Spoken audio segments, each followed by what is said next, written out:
Suatu hal yang tidak terlepas dalam wacana pendidikan di Indonesia adalah pondok pesantren. Pondok pesantren adalah model sistem pendidikan pertama dan tertua di Indonesia.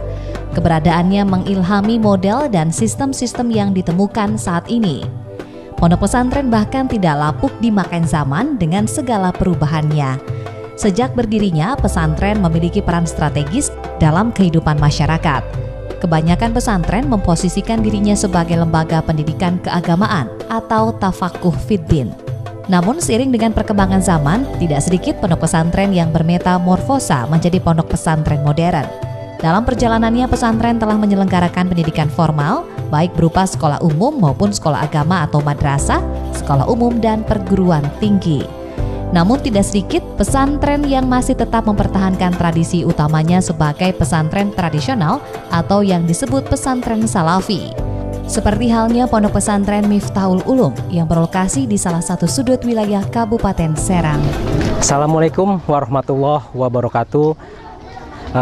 Saat ini kami dari tim direktori pondok pesantren program dari Kanwil Kemenag Provinsi Banten bidang pendidikan agama dan keagamaan Islam atau PAKIS.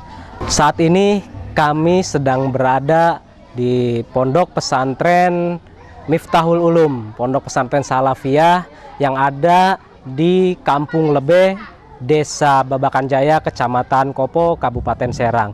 Di sini kita nanti akan melihat bagaimana proses pembelajaran dan aktivitas yang ada di pondok pesantren Salafi. Ingin tahu seperti apa gambarannya? Mari kita simak bersama-sama.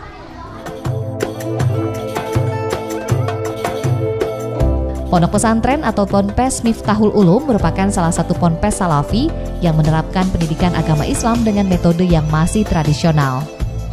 Ponpes yang berada di Kampung Lebe, Desa Babakan Jaya, Kecamatan Kopo, Kabupaten Serang tersebut membekali para santrinya ilmu agama Islam seperti membaca Al-Quran, mulai dari Iqra hingga Kitab Kuning, Fathul Mu'in, serta memahami tafsir Jalalain. Selain itu, pondok pesantren yang mayoritas santrinya anak-anak berusia 5 hingga 7 tahun ini juga mendidik para santrinya untuk berwirausaha, seperti menjual sarung dan peci, bahkan menjual kue-kue. Ini dimaksudkan agar para santrinya menjadi mandiri dan tidak mengandalkan biaya dari orang tua. Menurut pimpinan Ponpes Miftahul Ulum, Kiai Haji Mursali, ponpes yang didirikan sejak tahun 2002 ini mengajarkan para santrinya dengan proses kemandirian mulai dari memasak, mencari makan, mencuci sendiri, bahkan untuk melatih kemandirian di bidang kewirausahaan. Para santrinya juga diajarkan untuk berdagang. Saat ini jumlah santri yang ada di ponpes ini sebanyak 136 santri yang terdiri dari 28 santriwan, 30 santriwati, dan dinia sebanyak 78 anak. Di mana mayoritas para santri yang mondok di ponpes tersebut mayoritas anak-anak lingkungan sekitar. Dan ada juga dari daerah Kronjo, Kabupaten Tangerang, Pandeglang, dan wilayah Kabupaten Serang. Kiai Haji Mursali menuturkan, asal muasal berdirinya ponpes ini, awalnya ia dibekali sebidang tanah oleh orang tuanya, yakni Kiai Haji Muhammad Amin seluas 2.000 meter untuk mengembangkan pendidikan agama Islam di Kampung Lebe. Di mana kala itu Kampung Lebe ini merupakan kawasan hutan, bahkan akses jalan di kawasan ini tidak ada, apalagi warga yang tinggal di sini pada waktu itu hanya 10 kakak. Mursali menceritakan awalnya para anak-anak belajar mengaji di rumah miliknya hanya 10 orang. Namun seiring bertambahnya waktu, jumlah santri yang kian hari semakin banyak hingga tidak tertampung. Maka akhirnya didirikanlah Ponpes Salafi.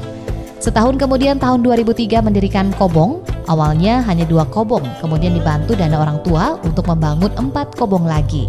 Sehingga jumlah kobongnya bertambah menjadi 6 unit. Alhamdulillah atas dorongan tokoh masyarakat dan tokoh agama, saya bisa berdomisili di sini. Namun di saat pertama saya masuk ke kampung ini, itu dengan izin Allah saya punya kehendak tersendiri, ingin mengembangkan agama, terutama ingin membina anak-anak yang sangat tertinggal dalam segi agama. Dan alhamdulillah dari mulai tahun 2002 saya mendirikan Pondok Pesantren Miftahul Ulum dengan bantuan orang tua, terutama almarhum Kiai Haji Muhammad Amin, orang tua saya sendiri, dengan dorongan beliau dan sekaligus ada izin dari Bapak Kepala Desa beserta stafnya. Saya berusaha ingin membentuk pendidikan yang formal, ya, ataupun pondok pesantren salafi. Dari mulai awal saya melaksanakan apa yang saya inginkan tadi dengan kehendak pribadi saya dan ada izin Allah. Saya ingin mengembangkan agama, sekalipun alhamdulillah rintangan demi rintangan, tapi saya lewati. Ya, sekalipun memang keadaan saya waktu itu minim, dengan susah payah, tapi karena tekad saya ingin mendirikan pondok salafi, karena pondok salafi ini di Indonesia, terutama di Provinsi Banten, udah jarang gitu. Karena dulunya di Provinsi Banten itu paling terbanyak pondok salafi. Adapun bukan bahwa saya artinya tidak setuju dengan adanya pondok modern gitu ya. Cuman di salafi itu saya teringat lah. Jadi supaya orang salafi itu tahu perjuangan dari mulai awal, jerih payahnya itu, supaya belajar berkorban, supaya belajar mandiri itulah. Nah, alhamdulillah saya sampai sukses membuat pesantren sedikit demi sedikit dari mulai 2002 sampai sekarang. Dijelaskan Mursali, proses pembelajaran di Ponpes Salafi dengan Ponpes modern berbeda. Metode belajar yang paling khas adalah metode sorogan dan bandungan, di mana santri berhadapan langsung dengan kiai. Santri membaca kitab yang dikaji di depan ustadz atau kiai. Sedangkan sistem bandungan adalah kiai membaca kitab yang dikaji, sedangkan santri menyimak, mendengarkan, mencoret, dan memberi makna pada kitab tersebut. Kedua metode ini merupakan metode klasik yang paling tradisional yang ada sejak pertama kali lembaga pesantren didirikan dan masih tetap eksis dan dipakai sampai saat ini. Cara pengajian pondok salafi ada yang melalui sorogan, ada yang melalui bandungan kalau istilah salafi itu. Jadi santri yang mendengarkan dan yang mencoret kitab, kiai yang baca. Kalau sorogan binazor, artinya santri sama kiai berhadapan langsung. Kalau di modern kan sistem klasikal ya, sistem kelas. Kalau di salafi sistemnya gabung, cuma nanti diseleksi mana ini yang udah termasuk pendidikannya meningkat ataupun pelajarannya mulai meningkat. Nah, ini dipisah nanti, di sharing gitu. Nah, alhamdulillah alhasil anak-anak bisa memahami cara pondok salafi. Sekalipun begitu, salafi tetap tidak mau tertinggal oleh modern. Hasan Basri, salah satu santri Ponpes Miftahul Ulum, mengaku sudah 7 tahun mondok di Ponpes ini. Alasannya memilih Ponpes Salafi ini karena ingin memperdalam ilmu agama seperti hukum Islam, ilmu fikih, tauhid, dan tafsir Al-Quran. Di Ponpes ini juga selain diajarkan mengaji, para santri juga diajarkan hidup bermasyarakat dan mandiri, di mana para santri harus merasakan pahit getirnya menimba ilmu. Salah satu contoh ketika mau makan, santri harus menyiapkan sendiri, mulai menyiapkan bahan-bahannya, peralatan memasak, dan mencari kayu bakar. Tapi semua itu dilakukan dengan senang hati karena secara bersama-sama atau kelompok. Assalamualaikum warahmatullahi wabarakatuh. Nama saya Hasan Basri. Saya santri di pesantren Miftahul Ulum. Alhamdulillah saya di sini sudah menjadi santri selama kurang lebih 7 tahun. Alasan saya memilih untuk menjadi santri di Ponpes Salafi, yang pertama mungkin di Ponpes Salafi itu bisa dikatakan kalau bahasa dari sini yaitu ada ilmu rasa. Yang mana ilmu rasa di sini kita merasakan pahitnya, getirnya untuk menimba ilmu. Yang mana contoh sekecil saja, untuk masak saja kita harus mencari kayu bakar dulu. Jadi proses lama baru kita bisa makan.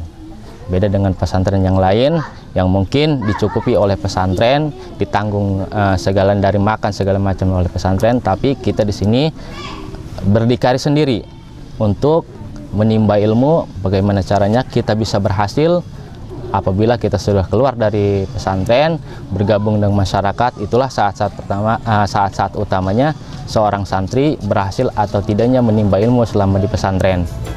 Dirinya juga mengaku di Ponpes ini para santrinya diajari cara berwirausaha, sehingga dapat meringankan beban orang tua untuk membiayai selama di pondok pesantren. Ya, selain mengaji, kegiatan sehari-hari, dari sini juga dari guru kita juga diberikan pengarahan bagaimana caranya untuk bermasyarakat, bagaimana caranya untuk gotong royong, bagaimana caranya untuk mencari rezeki kita sendiri.